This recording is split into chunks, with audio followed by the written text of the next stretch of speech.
과학의 시선으로 세상을 보다. 수요일 저녁에 유쾌한 과학 수다. 과학과 친해질 준비 되셨나요? 과학으로 보는 세상 C 그 두 번째 시간입니다. 일상 속에서 과학을 좀 더 쉽고 친숙하게 느낄 수 있게 풍성한 과학 이야기 들고 찾아왔는데요. 오늘도 제 옆을 든든하게 지켜주실 두 분 나와주셨습니다. 어떻게 한 주 동안 잘 지내셨나요? 네네. 지난주 녹화를 하고 나서 집에 가서 공부를 더 하게 되더라고요. 제가 역시. 잘못 얘기한 건 없나. 열정 아주 가득하신데요. 네, 더 궁금해져가지고 책도 보고 프로그램도 네. 보고 그랬습니다. 그러셨군요. 아니 그럼 나영 씨는 지난주에 과학과 썸 타고 싶다고 하셨는데 어떻게 썸 잘 타고 계신가요? 확실히 요즘에 파란색만 보면 좀 마음이 설레더라고요. 아하. 봄이 오고 있어서 그런지 잘 모르겠어요. 근데 확실히 길을 지나다니다가 이렇게 파란색 번호판만 보이면 저 전기차 내 건데 이런 생각이 들더라고요. 아 정말 푹 빠지셨네요. 네.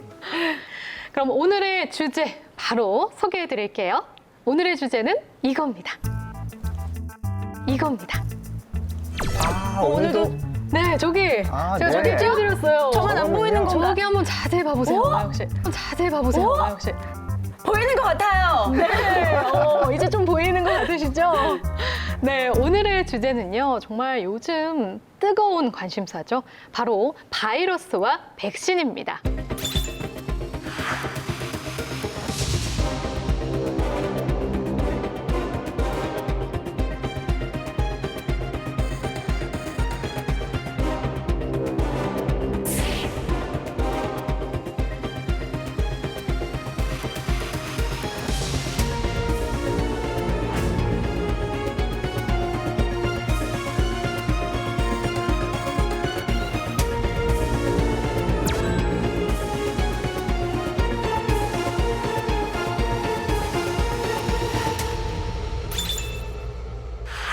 바이러스와 백신에 대한 궁금증들 오늘 이 시간에 속 시원히 풀어볼 텐데요. 전문가 두 분 오셨습니다. 한국생명공학연구원 김두진 박사님 오셨습니다. 안녕하세요. 안녕하세요. 면역학을 연구하고 있고요. 면역, 역병을 피한다는 뜻입니다. 그래서 저는 역병을 피할 수 있는 연구를 지금 수행하고 있습니다. 네, 반갑습니다. 그리고 IBS 혈관연구단 강석 연구원님 나오셨습니다. 이제 혈관은 저희 온몸 구석구석에 영양분과 산소를 다 공급하는데요. 저도 오늘 한번 여러분께 과학 지식 온몸 구석구석으로 전달해 드릴 수 있도록 노력해 보겠습니다. 네, 아주 기대가 되는데요. 오늘의 주제, 바이러스와 백신이잖아요. 이 주제가 이렇게 나온 이유는 역시 코로나19 때문 아니겠습니까? 도대체 이 코로나19가 뭐길래 정말 우리를 이렇게나 힘들게 하는 걸까요? 네, 사실 뭐 저희도 처음만 해도 코로나가 이렇게 오래 갈 거라고는 아무도 예상한 사람들이 없었을 겁니다. 저도 솔직히 말씀드리면 이제 관련해서 처음에 예측을 할 때 아무래도 여름쯤에면 종식이 되지 않을까 혹은 기세가 좀 잠잠해지지 않을까 이렇게 생각을 했는데요. 그렇네요. 지금까지도 이러고 있습니다. 오랜만에 마스크를 벗어보니까 너무 행복합니다. 그러니까요. 박사님 어떻게 생각하셨어요? 똑같습니다. 저도 주변에 바이러스 백신 연구를 평생 해오신 분들도 계시고 하는데 말씀하신 것처럼 계절을 좀 타고 여름에는 사그러들지 않을까 많은 분들이 그런 과학적인 예측을 했었습니다. 그런데도 불구하고 이렇게 전 세계 대유행이 될 거라고는 아무도 예상을 못했던 것 같고요. 정말 전대미문의 바이러스다 이렇게 표현하는 게 가장 적절할 것 같습니다. 네, 많은 과학자분들도 예측을 하지 못했지만 하지만 또 이것을 해결해 나가는 분들도 과학자분들일 것 같은데 저희가 백신이 나왔잖아요. 우리나라에서도 접종이 시작이 됐는데 이 백신을 맞아야 하나 말아야 하나 이렇게 좀 고민하시는 분들도 많더라고요. 그래서 제가 준비했습니다. 자, 설마 네. 이 끓어오르는 궁금증을 제가 참을 수가 없어서 오늘은 제가 호기심 보따리를 먼저 풀어봐도 괜찮을까요? 그럼요. 아니 그런데 보따리가 업그레이드 됐어요. 네, 나날이 업그레이드 발전될 겁니다. 네, 기대해 보도록 하겠습니다. 네. 자, 어떤 질문이 나올지.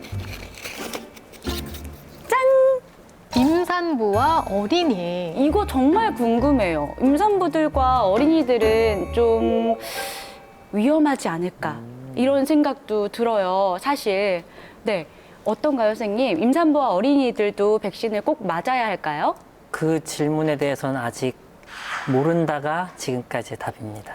지금까지 수행된 코로나19 백신 어느 나라에서든 수행된 백신 임상 연구에서는 만 18세 이상 성인부터 어떤 연구는 65세, 어떤 연구는 고령 이렇게만 수행됐기 때문에 그 이하 청소년 소아에 대해서는 아직 검증된 바가 없고요. 특히 임신부는 뭐 어떤 약이든 굉장히 더 예민하니까 아직도 그거는 수행된 바가 없기 때문에 우리나라 정부에서도 1월 말에 이제 그 백신 접종 지침을 냈는데 거기에도 보면은 라군의 소아 청소년 임산부는 예외, 단 임상 결과에 따라서 조정 가능이라고 되어 있습니다. 네, 다음 질문을 하도록 하겠습니다. 어떤 질문이 나올지. 짠! 확진 후 완치자네요. 이거 정말 궁금해요. 코로나19 확진됐다가 완치된 제 소꿉친구 철수가 있거든요. 이 친구가 꼭 물어봐 달라고 하더라고요. 얼핏 생각해 보시면 우리가 병에 한번 걸리고 나면 면역이 생겨서 다시는 병에 안 걸리게 되거든요. 그러면 백신을 맞지 않아도 괜찮은 거 아닌가 이렇게 생각을 하실 수도 있으실 것 같아요.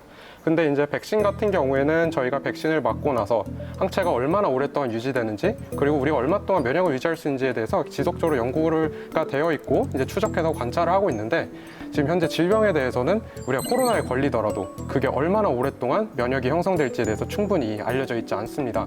그래서 지금 미국에서도 그리고 한국에서도 다 완치자에 대해서는 접종을 권장하고 있고요. 다 맞으시면 될 것 같습니다.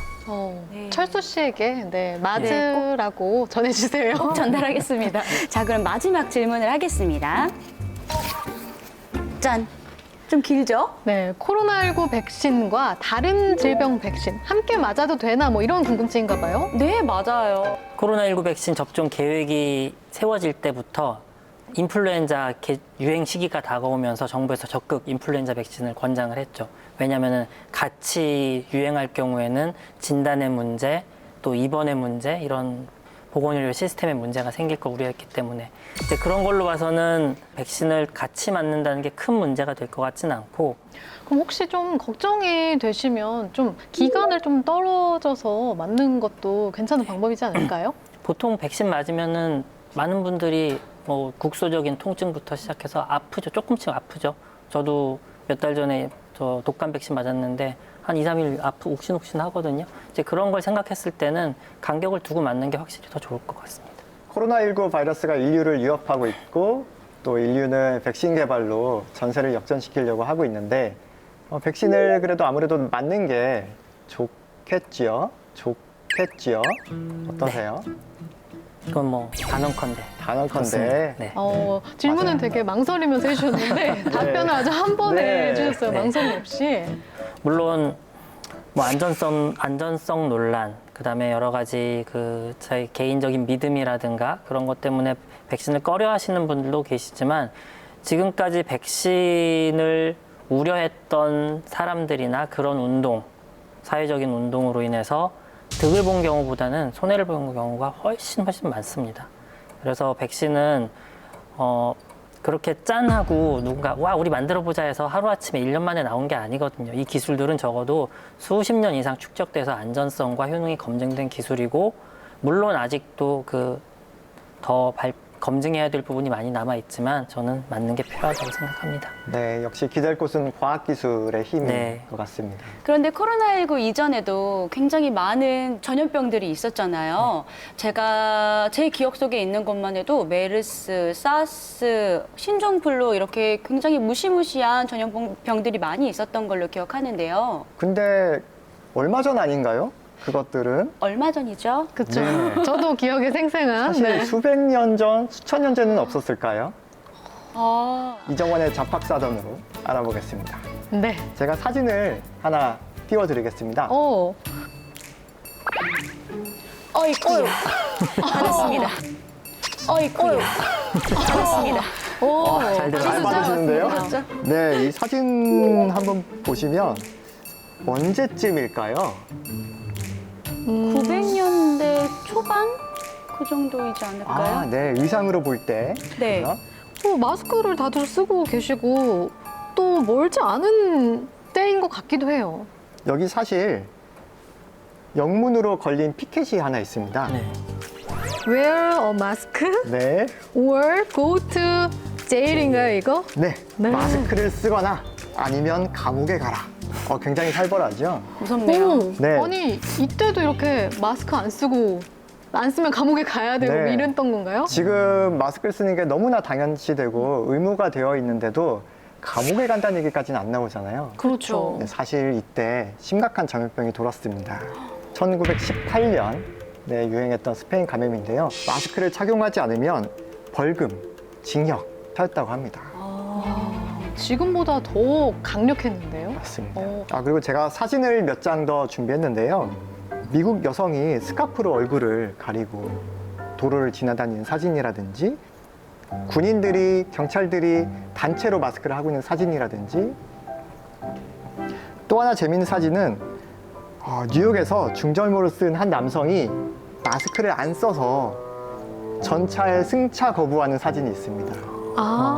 이 사진이 그런 상황인 거군요. 네, 지금 못 타 이렇게 얘기를 하고 있는 장면이거든요. 요즘에도 많이 보는 장면이지 그렇네요. 않습니까? 사진만 흑백이지 거의 오늘이랑 다를 바가 없어 보이는데요. 맞습니다. 인류가 기억하고 있는 뭐 근대의 최초 대유행이었었죠. 그래서 1차 대전 사망자가 뭐 군인과 민간인을 포함해서 한 2천만 명 정도다라고 추정을 하는데 이 스페인 독감으로 인한 사망자는 그거보다 훨씬 더 많이 최소 2,500만, 많게는 5천만까지 얘기하는 그런 바이러스였습니다. 우리나라에서는 무오년, 1918년 무오년 독감이라고 불렀다고 합니다. 제가 그때 신문을 좀 받아봤는데 굉장히 그 문구가 굉장히 자극적입니다. 뭐 세계적 대유행, 모조리 멍석마리 죽었다는 얘기죠. 네. 그러니까 모조리 멍석마리 막 이렇게 써 있고 축견에도 유행인가 해서 뭐 가축 죽었다는 얘기도 있고요. 대한매일신보에도 계속 기사가 연달아 나옵니다. 저보다 준비를 더 많이 하셨네요. 대한 받을 수 매일신보까지 구독하고 싶네요. 정말 이 바이러스라는 게 무섭구나라는 생각이 새삼 더 드네요. 네. 그러면은 조금 더 거슬러 올라가 볼까요? 다음 사진을 하나 또 오. 보내드리겠습니다. 네. 네. 짠. 어이구. 자, 여기 부조 그림이 하나 보이시죠? 네. 비석인데요. 이 그림의 주인공이 알았던 질병의 이름과 시대를 한번 추측해 보실 수 있을까요? 이집트 이집트. 아닌가요? 네. 모르겠네요. 네. 이집트 좋습니다. 그러면 질병은? 이 사진을 보고 질병을 알 수가 있다고요? 힌트가 충분히 들어 있습니다. 혹시 글자를 읽어야 되는 건 아니죠? 제가 그 정도로 어렵게 준비하지 않았습니다. 그림을 한번 잘 보시면 혹시 다리 한쪽이 가는 게 힌트가 될 수 있을까요? 왠지 네. 지팡이를 짚고 계신데요. 예리하십니다. 혹시 뭐 소아마비 아닐까 이렇게 좀 짐작을 해보고 싶은데요. 맞습니다. 맞나요? 네, 안타깝게도 이 주인공은 소아마비를 앓고 있었던 게 아닌가 그렇게 추측을 할 수가 있습니다. 네, 뭐 소아마비 환자 같은 경우에는 폴리오 바이러스에 의해서 병이 진행이 되게 되는데요. 그럼 이제 하반신 일부가 좀 마비가 되는 경우가 많이 있습니다. 저희가 보통 운동을 하면 근육이 생기지만 또 운동을 안 하게 되면은 근육이 없어지게 되겠죠. 그런 것처럼 이제 다리도 계속 하반신이 마비가 돼서 운동을 하지 않게 되면 이렇게 가늘어지는 현상이 나타날 수도 있습니다. 그림 속에 계신 분은 지팡이를 짚고 힘들게 좀 걷지 않으셨을까 이런 생각이 드네요. 네, 맞습니다. 소아마비 백신이 1968년에 처음 상업화가 됐거든요. 그리고 나서 점점 기하급수적으로 줄어들어서 제가 기억하기로는 재작년에 전 세계 발병 수가 35명으로 줄었습니다. 그래서 천연두 다음으로 인류가 정복할 수 있는 하나의 바이러스 질병이 아닐까라고 기대는 하지만 아직까지 박멸되지는 않고 계속 꾸준히 발병을 하고 있어요.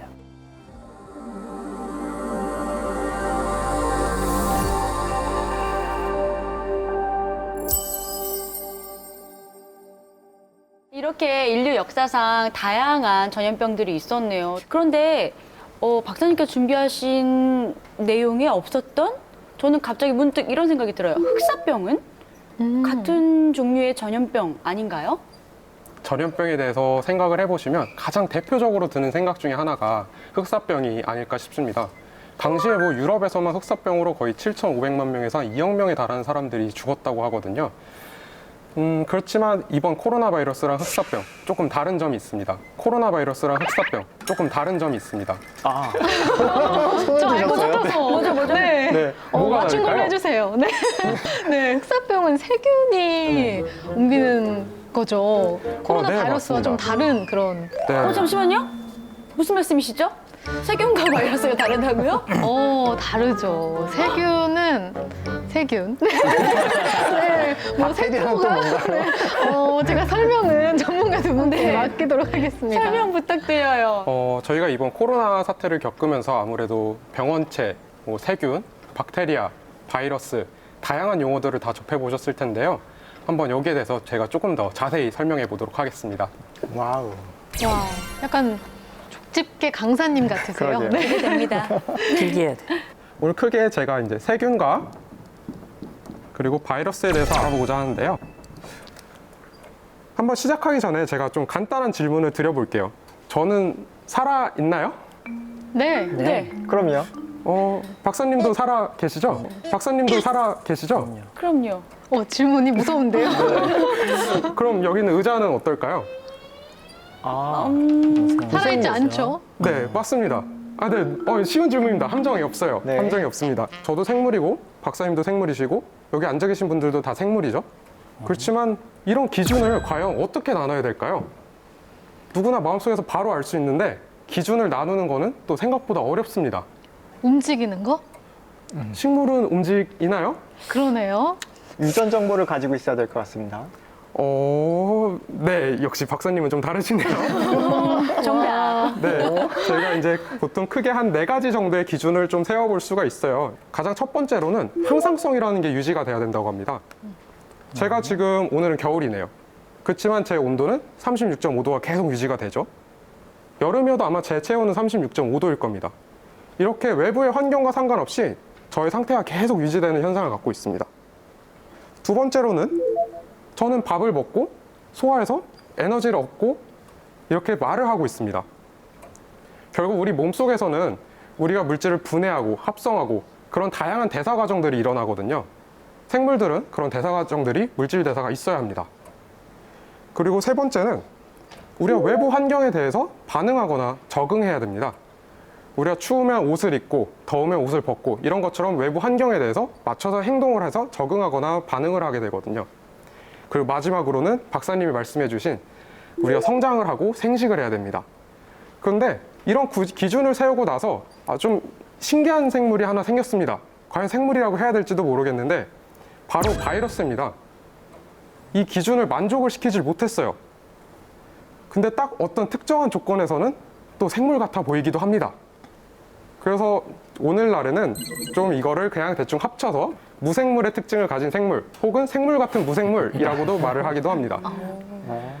네, 그래서 바이러스는 숙주세포 안에 감염이 되었을 때 그 세포 안에 들어갔을 때만 자신을 복제하기도 하고 자신의 자손을 만들기도 하면서 증식을 하게 됩니다. 이럴 땐 생물 같아 보이죠. 그렇지만 그 밖에서는 그냥 이런 의자 같은 하나의 입자로 존재를 하게 됩니다.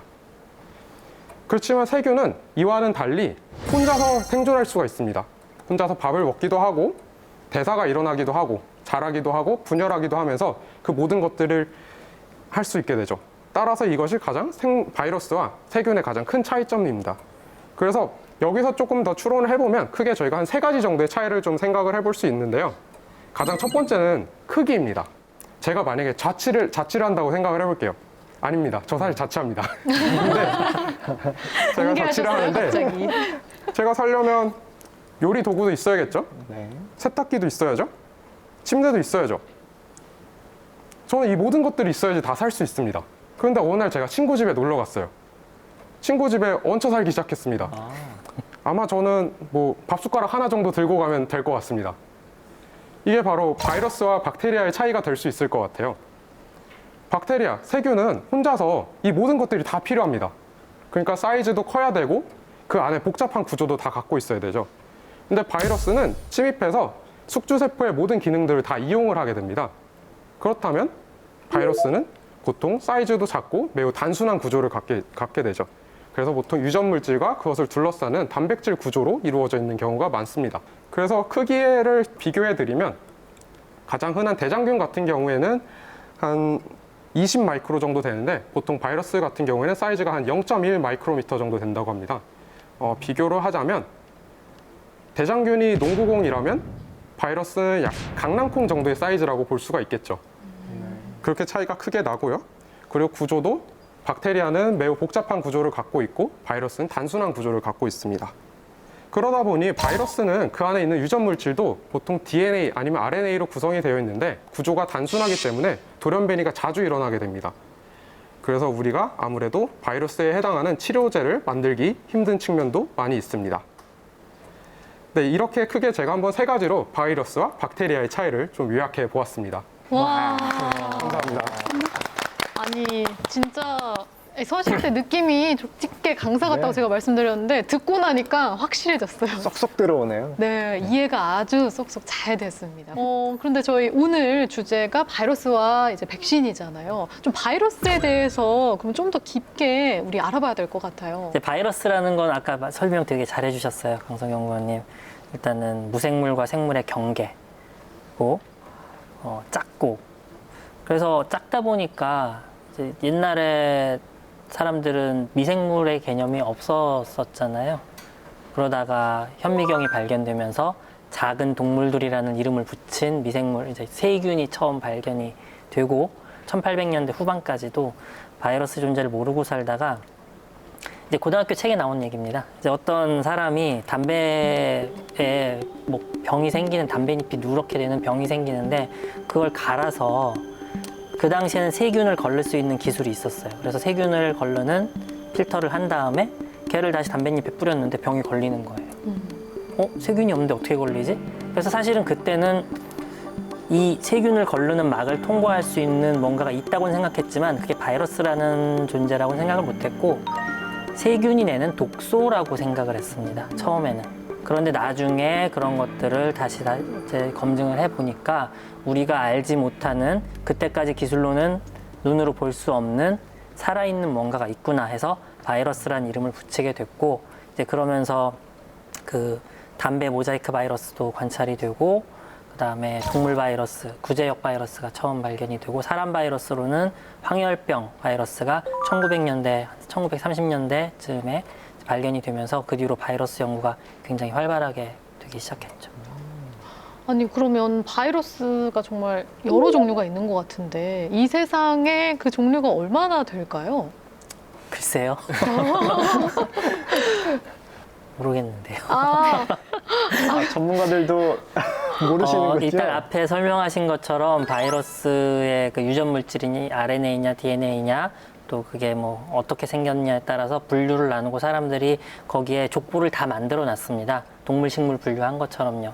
그런데 그 족보 이름만 해도 뭐 제가 잘 모를 수도 있지만 너무너무 많고요. 그 안에 들어가 있는 개별 바이러스들은 정말 많고 아직도 새롭게 계속 발견되고 있고 변이가 생기고 그 변이가 많이 달라지면은 새로운 바이러스로 또 취급이 되고 그렇게 되는 걸로 봐서는 뭐 제가 잘 모를 수도 있지만 바이러스가 몇 개냐라고 확실하게 대답할 수 있는 사람은 많지 않을 것 같습니다. 아니 설명 들으니까 많지 않은 게 아니라 없을 것 같아요. 네. 왜냐하면 지금 이 시간에도 변이가 되고 있지 않을까요? 그렇죠. 아, 네. 그렇겠네요. 그럼 바이러스나 세균이나 미생물이라고 해서 우리 눈에 안 보이잖아요. 우리가 언제부터 바이러스를 눈으로 볼 수 있었을까요? 이제 박테리아 그리고 세균 같은 경우는 바이러스에 비해서 워낙에 사이즈가 크기 때문에 우리가 흔히 보통 다큐멘터리에서 보이는 광학현미경이라고 하는 것들을 통해서 우리가 그 실체를 확인을 할 수가 있는데요.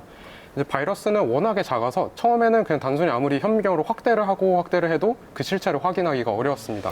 일단 1930년대 즈음 들어서 이제 전자현미경이라는 기술이 등장을 하게 되고 훨씬 고배율로 확대해서 촬영을 할 수 있게 됩니다. 우리가 그 즈음부터 아주 눈으로 볼 수 있는 바이러스의 실체를 확인했다고 할 수 있죠. 100년이 안 됐네요. 네, 사실 그렇게 오래되지 않았습니다. 그런데 이 사스나 메르스 때도 그렇고 이번 코로나 같은 경우도 그렇고 동물로부터 사람에게 옮겨진 감염병이잖아요. 네, 네. 그거를 인수 공통 바이러스라고 한다고 들었거든요. 근데 그래서 더 위험하다 이런 얘기가 있더라고요. 실제로 그 말이 맞나요? 인수 공통 감염병이 위험한 이유는 한 크게 나눠보면 좀 두 가지가 있을 것 같아요. 이게 사람한테만 걸리는 바이러스라고 하면 우리가 사람에서만 치료를 하고 그리고 사람에서만 예방을 하면 되는데 동물도 같이 걸린다면 결국 우리가 사람에서 그 바이러스를 최대한 막는다고 하더라도 그게 또 동물로 다시 넘어갈 수 있고 맞고 난 이후에 다시 동물에서 또 사람으로부터 넘어올 수가 있게 되고 그러면 우리가 사실 방역을 하는 데 있어서 상당히 어려운 측면들이 많이 있거든요. 그리고 이제 또 두 번째 측면은 우리가 과거에 비해서 축산업이 발달을 하면서 동물과 사람의 접촉이 늘게 되었고 그리고 이제 야생동물의 서식지가 파괴되면서 또 사람들과 야생동물이 접촉하게 되는 빈도가 늘게 되었습니다. 그런데 사람이 쓸데없이 동물의 영역을 자꾸 침범하고 사람은 또 밀집해서 사회를 이루고 도시를 이루고 살아가면서 교통이 발달하고 이러면서 그 우연한 기회에 동물에서 사람으로 넘어오기 딱 좋아진 상태가 사람한테 딱 노출이 되면은 변이가 생기고 그 감염력이 높아지거나 병원성이 강해진 형태가 이제 대유행을 하기 시작하면은 또 치명적인 그런 현상이 발생할 수 있는 거죠. 그렇게 새로운 바이러스들이 나올 때마다 인류는 또 무기를 개발을 해야 되는데요. 그것이 바로 백신이겠죠. 네. 제가 오. 이게 우리 인류에게는 강력한 무기가 될 것 같은데요. 이 백신에 대해서 조금 더 얘기를 해보면 좋겠습니다. 요새는 뭐 백신뿐만 아니라 생전 들어본 적 없었을 것 같은 mRNA 백신 이런 게 뭐 뉴스에 거의 매일매일 도배가 되고 있죠. 그만큼 국민 관심사이기도 하고 또 학계에서도 굉장히 많은 분들이 연구를 하고 계신 거고요. 일단 백신에 대해서 조금 설명을 드리자면은 백신은 발견일까요? 발명일까요? 발견이요. 명 한 표? 명에 가깝지 않을까요? 아, 명 두 표? 발견입니다. 한데요. 2대2 됐습니다. 네. 이제 백신은 뭐 관점에 따라 다를 수 있는데 보통은 발견이라고 표현을 합니다. 네, 발견. 맞추셨어요. 천연두는 굉장히 인류를 오랫동안 괴롭혔던 질병이었고 그 많은 영유아들이 천연두로 죽었고 그래서 사람들이 꼭 그 극복하고 싶었던 질병이었습니다. 사람들이 그렇게 고생을 해서 천연두를 피하려고 천연두에 대한 면역을 얻으려고 할 때 유럽에 속설이 하나 돌고 있었습니다. 저 사람들은 천연두 안 걸려 라는 특정한 직종이 있었어요. 미의 그 상징이라고나 할까? 얼굴이 곰보가 안 생기니까 미의 상징, 꿀피부의 상징이었던 사람들이 있었어요. 바로 농촌에서 소를 키우고 소젖을 짜는 젊은 여인들은 천연두에 걸리지 않는다는 게 알고 있었어요. 그 사람들이 소젖을 짜다 보니까 소에 발진이 생기는데 그게 사람 손에 옮아요. 그게 우두인데 그걸 앓고 나면은 천연두에 걸리지 않는가 보다 참 신기하다라고 알고 있었는데 이제 이거를 과학화한 게 백신의 아버지 에드워드 제너죠. 동네 그 아가씨가 와서 여기 우두가 걸렸어요 하고선 고름이 맺히고 막 물집이 잡히니까 치료를 할 때 그 고름을 모아놨다가 자기 정원사 아들한테 이렇게 주사를 합니다. 아이고야. 요즘 같으면 큰일 나는 거 큰일 아닙니까? 나죠. 임상시험이죠. 허가받지도 않았고 네. 그 가불관계에 있는 정원사의 아들한테 의사 선생님이 자 그리고 나서 더 엄청난 거는 천연두 환자의 고름을 그 아이한테 다시 이렇게 투여하는 거죠. 그때 당시는 주사기는 없었고요. 팔에다 상처를 내고 바른다던가 코로 흡입하거나 그런 방법이었는데 해봤습니다. 근데 이 아이가 멀쩡한 거예요. 몇 번 반복하고 나서 에드워드 제너는 결론을 냈죠. 이 우두를 이용해서 천연두를 막을 수 있구나. 우두 바이러스의 이름은 백신이야. 그 VACCA라는 단어가 소라는 그 그리스 문자거든요. 자, 거기에서 이 약을 백신이라고 부르자 해서 백신의 이름이 거기서 탄생합니다. 그래서 왜 발견이냐? 소고름이에요. 소고름이 그런 효과가 있다는 것을 발견한 거기 때문에 발명이 아니고 발견으로 보는 견해가 좀 우세합니다. 계속 반복되는 검증을 통해서 드디어 인정을 받기 시작하고 나폴레옹이 그 당시 말씀하신 내용을 웹에서 검색해 드릴 수 있어요. 웹에서 검색해 드릴 수 있어요. 아래에 검색 칩을 탭. 그런가요? 누구니 너? 조용히 해. 그 당시에 이제 나폴레옹이 한참 유럽에서 나폴레옹 전쟁을 하고 있을 때인데 제너는 영국의 의사였고 나폴레옹은 적국의 수장이었죠. 그런데 나폴레옹마저도 제너의 이 업적을 기린다고 메달을 수여하고 전군 출정 전에 우두 접종해 이런 명령을 내릴 정도로 이제 거의 유럽의 표준이 되기 시작합니다. 이제 그게 백신의 시작이고 그 단어의 기원입니다. 백신에도 여러 종류가 있잖아요. 특히 뭐 예방 접종을 할 때마다 어떤 걸 맞아야 되나 굉장히 고민이 되더라고요. 네. 이렇게 백신의 어떤 원리나 백신을 어떻게 구분해야 하는지 이런 것 좀 알려주시면 좋을 것 같아요. 지금 간단하게 짧게 백신의 종류와 그 원리에 대해서 설명을 드리도록 하겠습니다. 와, 부탁드리겠습니다. 와우. 열정적으로. 네. 의자를 넘어가시는데요. 일단 우리 몸이 면역이라는 걸 가질 때, 감염병에 대한 면역이라는 걸 가질 때는 모양을 보고 기억한다고 생각하시면 돼요. 그냥 모양이 이렇게 이상하게 생긴 애가 우리 몸속에 들어와서 내가 내 몸에 항체가 또는 T세포가 그 모양을 기억하면은 다음번에 그것과 똑같거나 유사한 애가 들어왔을 때 적군이라고 인식을 하면은 이제 맞서 싸울 수 있는 겁니다. 이제 경험해본 적이라는 거죠. 싸워본 적. 자, 그래서 백신을 만들 때는 그 병원체와 닮은 부분이 꼭 필요합니다. 그래서 결국에는 살아있는 바이러스를 죽여요. 완전히 어떻게 표현할까요? 이렇게 만들어서 죽이는 방법은 뭐 열을 가하거나 자외선을 쬐거나 유기용매를 쓰거나 그런 방법들이 있고요. 아니면은 얘를 오랫동안 사람하고는 좀 거리가 먼 조건에서 키우다 보면은 살짝 바뀝니다. 살짝 바뀌고 얘를 사람한테 주사하면은 별로 아프지 않아요.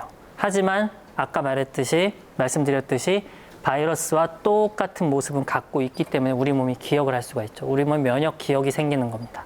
자, 이렇게 두 가지 사백신, 죽여서 만든 백신, 사백신, 그리고 약독화 생백신, 약하게 만든 살아있는 백신.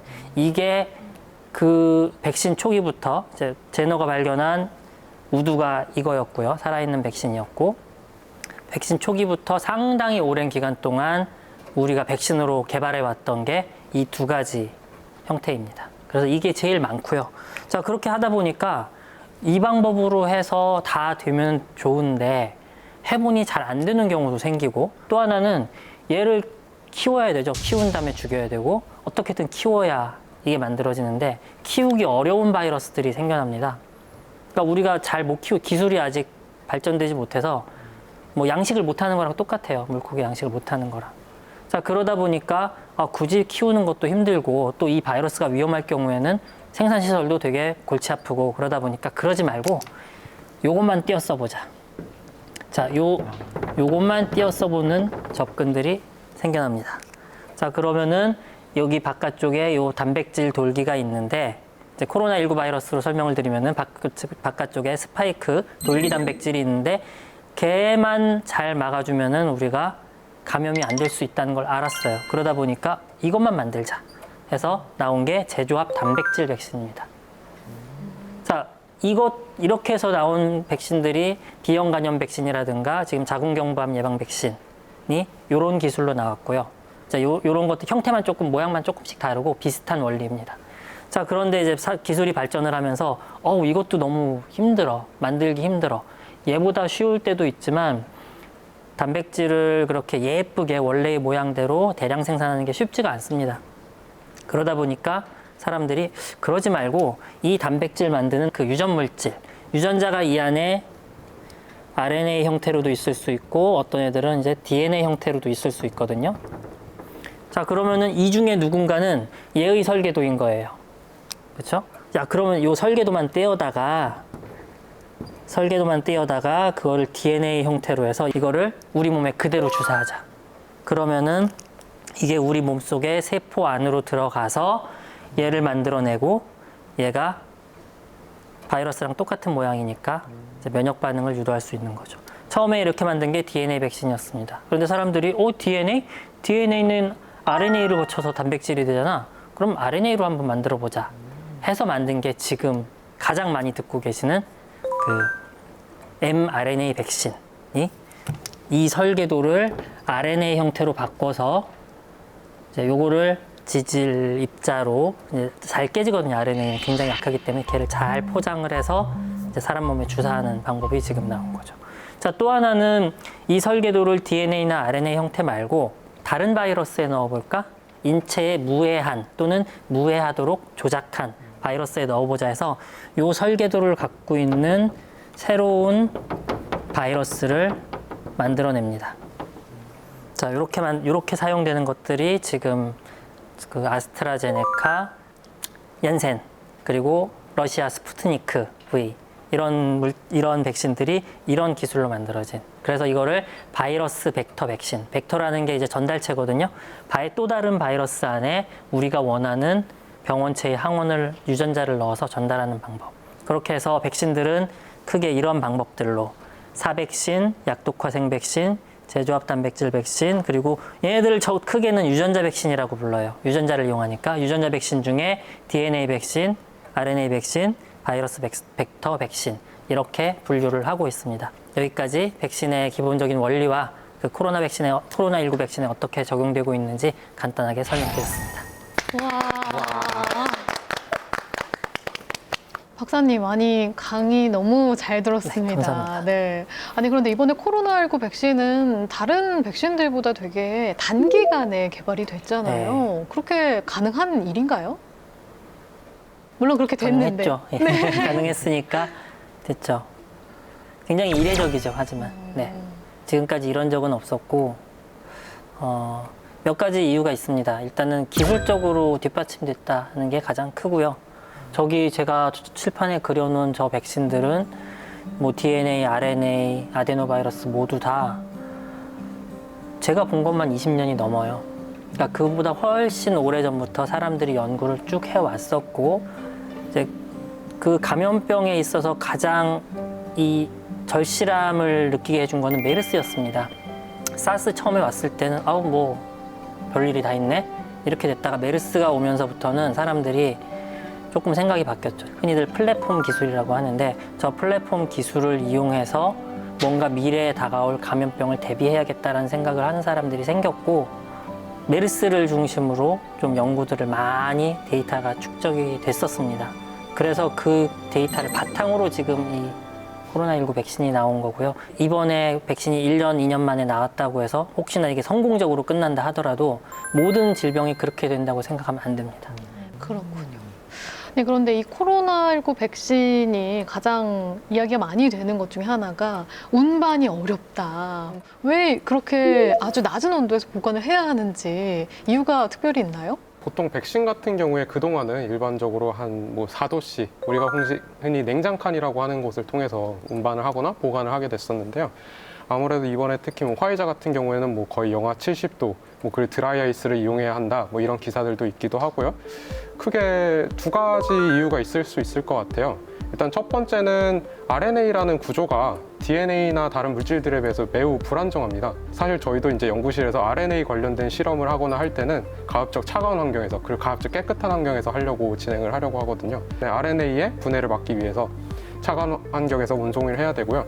그리고 두 번째 이유는 그 RNA를 감싸는 지질 나노 입자가 구조적으로 좀 취약하다고 합니다. 그래서 아직까지 그 지질 나노 입자 기술이 많이 발전하진 않았기 때문에 매우 저온에서 보관을 해야 한다고 합니다. 우리 프로그램의 꽃이라고 할 수 있죠? 나영 씨? 저요? 네. 오늘 바이러스와 백신 관련된 내용을 한다고 해서 많은 분들이 아실 법한 노래를 개사를 한번 해봤습니다. 와. 여러분께 과퍼 트리오를 소개합니다.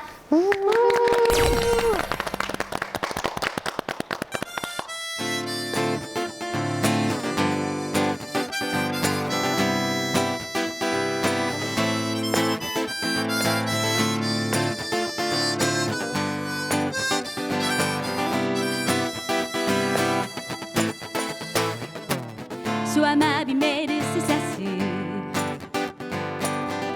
블루 스페인 독감 코로나19 전염병까지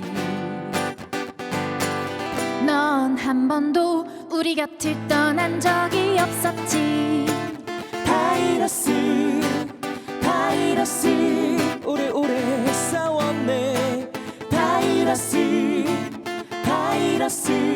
그 바이러스랑 오래오래 싸웠구나. 생백신 사백신 mRNA 백신 수많은 백신들 그래 우리 백신만 있으면 걱정 없지. 백신 필요한 거야. 백신 고마운 거야. 백신 고마운 거야. 비엔나야 하모니가 솔로.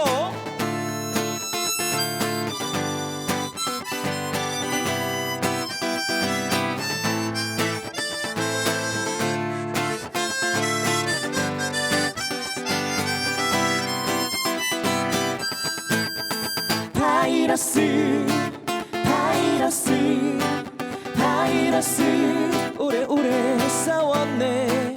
바이러스 그 바이러스랑 오래오래 싸웠구나. 생백신 사백신 mRNA 백신 수많은 백신들 그래 우리 백신만 있으면 걱정 없지. 백신 필요한 거야. 백신 고마운 거야. 백신 고마운 거야. 잘가 바이러스야.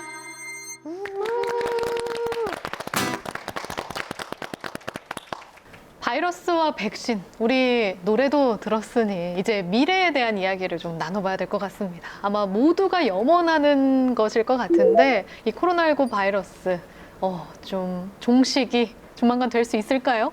우리가 흔히 전염병이 있다고 하면 그때 그 전염병에 해당하는 기초 재감염 지수라는 게 있거든요. 한 사람이 전염병에 걸렸을 때 만약에 주변에 면역이 된 사람들이 아무도 없다고 한다면 제가 몇 명을 추가로 감염시킬 수 있는가, 이런 숫자입니다. 근데 코로나 같은 경우에는 제가 이제 어제 조사를 해보니까 한 3에서 6 정도 사이의 값을 갖고 있다고 하더라고요.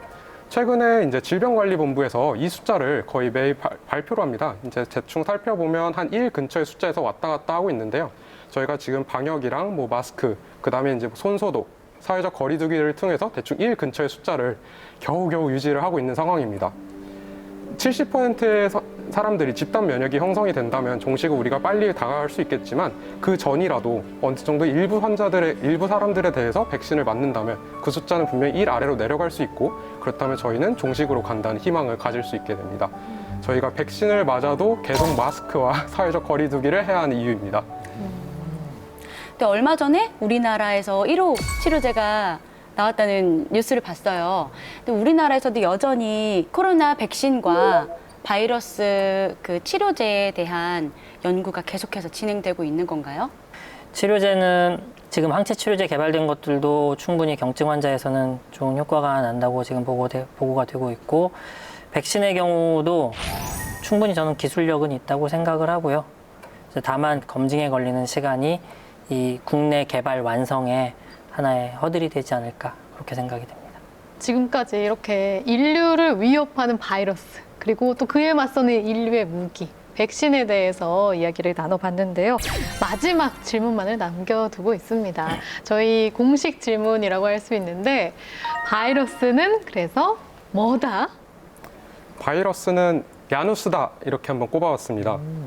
분명히 우리가 이제 이 코로나 사태로 인해서 여러모로 경제적으로 힘드신 분들도 당연히 계셨고, 또 혹은 뭐 주변에서 이 질환으로 고생하신 분들도 많이 계셨을 것 같습니다. 근데 또 한편으로는 저희가 이번에 mRNA 백신이라는 새로운 백신이 탄생하게 되는 기술의 진보를 목격하기도 했거든요. 결국 뭐 모든 일이 항상 그렇지만 이렇게 좋은 점과 안 좋은 점이 항상 있을 수 있겠죠. 그리고 그것을 우리가 어떻게 대응하냐에 따라서 우리가 그 미래를 어떻게 나아갈 수 있을지에 대한 답이 될 수 있을 거라고 생각합니다. 어떠신가요? 저는 바이러스는 임진왜란이다. 임진왜란이요? 임진왜란 때도 이제 수많은 그 전조가 있었죠. 그래서 뭐 통신사도 파견을 하고, 이 선생님은 신만 양병설도 주장을 하고, 또 그 중에서도 이순신 장군님은 어느 날 짠 하고 그런 그 전투력이 생긴 게 아니고 진짜 호되게 그 군졸들을 혹독하게 훈련시키면서 그 훈련을 준비를 했었고 다 됐다고 느꼈을 때쯤에 전란이 시작됐다 그래요. 바이러스의 공격이 저는 진짜 그런 전란과 같다고 생각이 되고요. 잘 극복하면은 인류 역사에 또 우리 역사에 많은 발전이 될 밑거름이 될 거라고 생각을 합니다. 나영 씨는 어떠신가요? 저에게 바이러스는 바퀴벌레다. 어머, 너무 흥분했네. 공감하지 않으시나요? 방역했잖아요. 네. 우리 집. 저희 집만 나오는 거 아니죠? 방역했는데 몇 개월, 나타나고 몇 년 나타나고. 지나면 또 나와요. 맞아요. 그쵸. 네. 더 큰 아이들로. 그러더라고요. 그래서 바이러스는 바퀴벌레다. 야식을 안 흘리시면 돼요. 제가 너무 간식 좋아하는 거 티났나요? 저는요, 바이러스는 제발 이제 저리 좀 가라. 네, 이렇게 모두의 마음을 담아서 네, 해보겠습니다.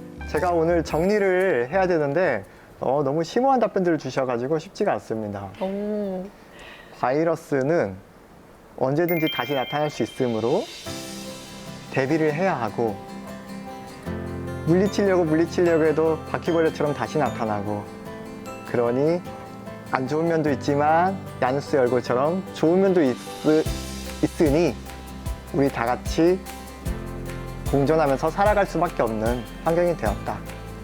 그렇지만 당장은 좀 가졌으면 좋겠다. 이렇게 정리를 하겠습니다. 제 마음을 언제 담아주시나 기다리고 네. 있었거든요. 감사합니다. 와, 정말 이 코로나19와 그만 제발 이별하고 싶은 마음 모두가 마찬가지일 텐데요. 우리나라에서도 본격적으로 백신 접종이 시작이 되면서 저 끝에 그래도 희망이 좀 보이는 것 같아요. 네, 하지만 아직 넘어야 할 산도 많습니다. 집단 면역이 형성되려면 70%가 백신을 맞아야 된다고 합니다.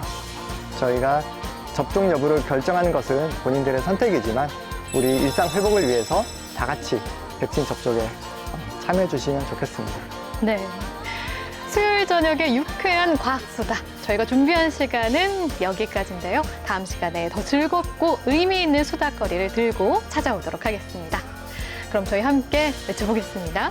과학으로 보는 세상, 씨!